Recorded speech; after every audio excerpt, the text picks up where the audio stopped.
If you are not looking to alter your brain chemistry, to stack the odds in your favor, to become a master at manifestation and consciously creating a life that you are obsessed as fuck with, this video is not for you. Go ahead and keep on scrolling, skedaddle, get on to getting. I don't know why this question is so common, but in America, there is one common casual question, the icebreaker that is always the go-to, that is actually very fucking dangerous, and it becomes a trap without most people even realizing what is happening. I'm going to share with you why this is such a dangerous trap and how you can actually utilize this conversation to fast track your success and accelerate your progress. In manifestation, the law of vibration precedes the law of attraction. Understanding this concept is the literal cheat code to manifestation. The way that I like to think about the law of vibration is what I like to call your identity trifecta.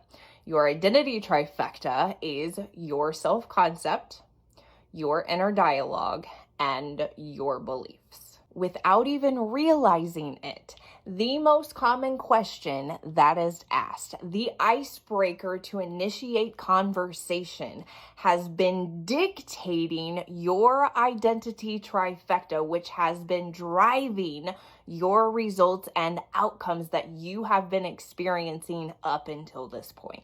And this is exactly why it is so fucking dangerous to allow your sense of self-worth to be so wrapped up and entangled in one singular question.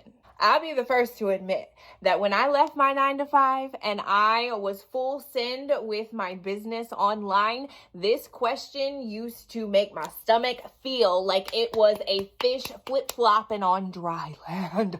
I hated this question. I almost had to psych myself up to get ready for this question, because this is how we have been sized up as a society living in America. What do you do? What do you do for a living? For your entire life, your identity trifecta has been built off of roles, titles, and accomplishments. And even with generic mainstream manifestation, when we are talking about identity and the woman that you are becoming, what are the things that you write down? I am the type of woman who is a multimillionaire. I am the type of woman who is a business owner. I am the type of woman who owns a multi-million-dollar business. I am an entrepreneur. I am a content creator.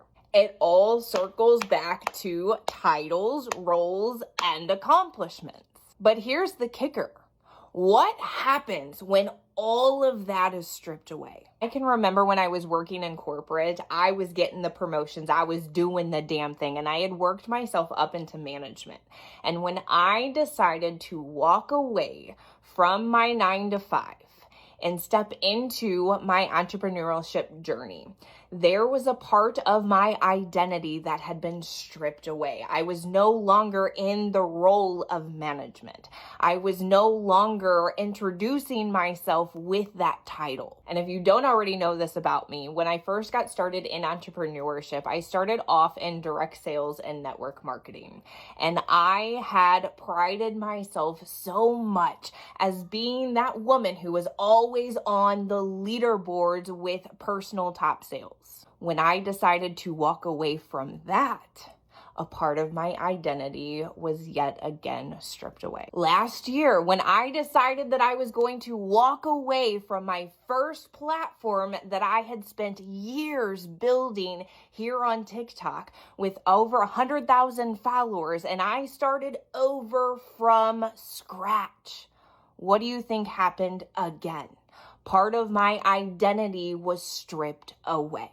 If I asked you to write down who you are without the titles, without the roles, without the achievements, or who you are to other people, what would you write down?